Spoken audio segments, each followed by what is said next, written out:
One विभागर बड़ खुशीर खबर 2025 वर्षर bumper नियुक्ति आसी।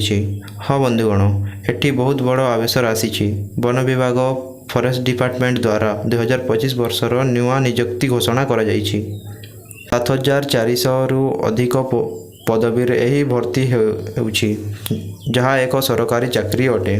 केवल 10म श्रेणी पास थिले आवेदन करें। आपण बेरोजगार अछंती एवं गोटे सरकारी चाकरी चाहूँगी, तेबे यथाशीघ्र एही वन विभाग नियुक्ति पाई आवेदन करंतु। एही नियुक्ति ऑल इंडिया लेवल रे अछि। भारत जो कौनसी राज्य किंबा जिले में अछंती ताहा महत्वपूर्ण नुहे। पुरुष महिला पुओ झियो मेल फीमेल बॉयज गर्ल समस्त आवेदन करें। यदि आपणक बयस 18 रु 45 वर्ष अच्छी तेबे आवेदन करें। एठी बहुत भल दरमा अच्छी। मासकू 19,500 रु 62,000 पर्यंत मिलिबो।